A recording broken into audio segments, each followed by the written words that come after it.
Estamos de volta. Hoje nós estamos conversando com Marta Rios Guimarães, mais conhecida como Martinha, e que nos traz esse livro importante que tem como título Comece pelo Comecinho, um livro que fala de educação espírita infanto-juvenil. Bom, Martinha, eu acho que esses títulos que nós, né, esses assuntos que nós deixamos lá no começo no bloco passado, para comentarmos agora, eu acho que é interessante. Nós falamos já um pouco desse planejamento, que vocês têm um planejamento importante, né, pautado nas obras de Kardec, diga-se de passagem. Que é importante. Os recursos didáticos você até já falou, né? Que você pouquinho, varia, né? Porque para não ficar uma coisa rotineira, exato. Né? Integrar, eu acho que o departamento ao centro também é outro ponto importante. É essencial. Normalmente, esse departamento ele fica muito à parte. Um dos motivos, ao meu ver, é que pode reparar, geralmente o trabalho com as crianças é feito num dia só para as crianças e para os jovens, separado dos adultos.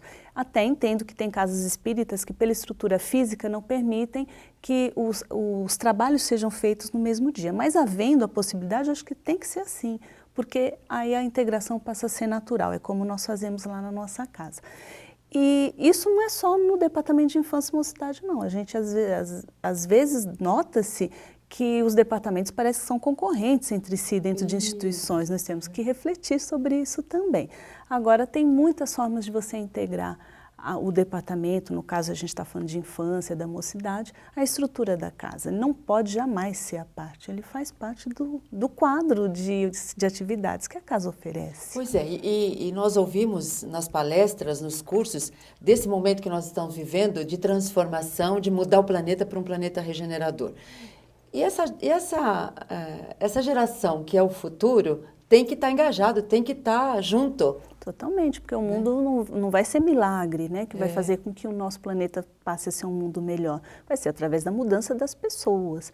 E nada melhor do que começar quando você é criança, porque nós sabemos que é muito mais fácil. Mais fácil, verdade. Depois você até pode conseguir, mas é muito mais difícil. É mais complicado. Mais complicado, mais né? complicado. Os pais que o digam aí, quando se esqueceram um pouquinho lá na infância e deixaram um pouquinho à vontade. Correr solto. Não é? Chega na pré-adolescência, a adolescência começa a complicar e aí é mais difícil de consertar. Tem aquela frase, né, que a semeadura é livre, mas a colheita é obrigatória. Temos que ficar atentos. Né?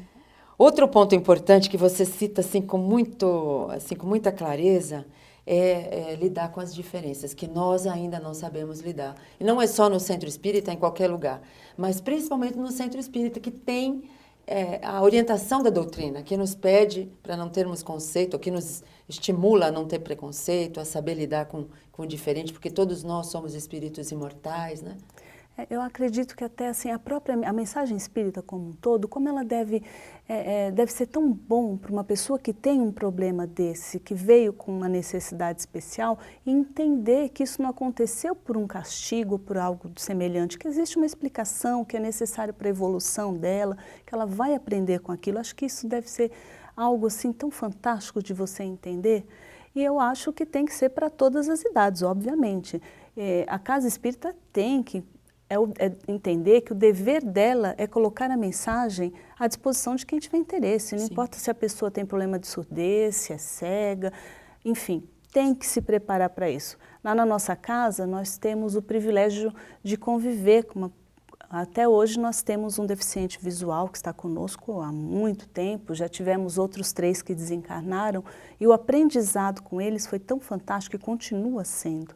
Acredito que toda casa espírita que se abrir para isso, ela vai colher benefícios fantásticos. Além do que, né, é uma oportunidade de nós nos aprimorarmos, né, através dessa troca, desse compartilhar das experiências, o que eu posso fazer pelo outro, eu sou beneficiado, né? Eu acho que tem até um outro lado que também devemos pensar, não deve ser o lado principal, mas também nós não sabemos o dia de amanhã.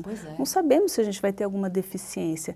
E isso não é nenhuma deficiência total, mas à medida que vamos envelhecendo, o nosso corpo vai ficando deficiente, às vezes é a visão que fica diferente, a audição, dificuldades de locomoção, tudo isso também nós vamos passar.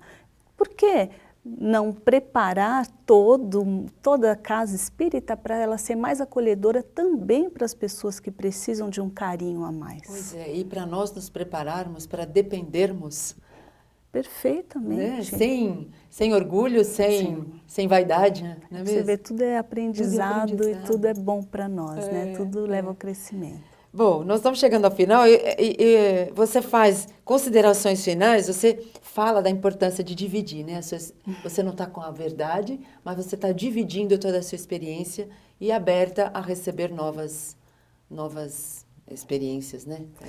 Eu acho que é fundamental, tanto é que o subtítulo do livro é Uma Proposta de Trabalho, não é a proposta, nada, porque eu tenho certeza que existem muitas pessoas fazendo trabalhos maravilhosos voltados para a criança e para os jovens. Essa é uma delas, é uma das propostas que acredito eu sejam interessantes, pelo menos o retorno que eu tenho obtido em relação às pessoas que estão utilizando esse método de trabalho são super positivos. E acredito eu, de fato, que conhecimento armazenado não serve para nada. Nós temos que jogá-lo mesmo ao vento para que ele possa chegar a quem puder fazer uso dele, a quem se interessar, e assim a ideia vai se propagando, todo mundo vai se beneficiando. A doutrina espírita aconteceu isso, né? Ela nasceu com um grupo de pessoas, obviamente liderados por Allan Kardec, mas depois ela foi colocada à disposição de quem a quisesse. Pois é. E você ainda dá para a gente um material de apoio, que também é interessantíssimo, né? Exemplos de aulas, de preparar aulas. Esse material de apoio, são temas elaborados a partir do Livro dos Espíritos. Então, você tem, né, a oportunidade de receber informação e ainda o exemplo de como preparar esse trabalho, né? Então, para facilitar, às vezes um exemplo faz com que fique mais fácil de você absorver a mensagem que o outro está passando. Então, pensando nisso, eu resolvi colocar também esses apêndices. Muito bom, adorei o livro, eu acho que é um livro extraordinário para essa geração futura que está chegando e que já está aqui trabalhando, né, para a mudança do nosso planeta.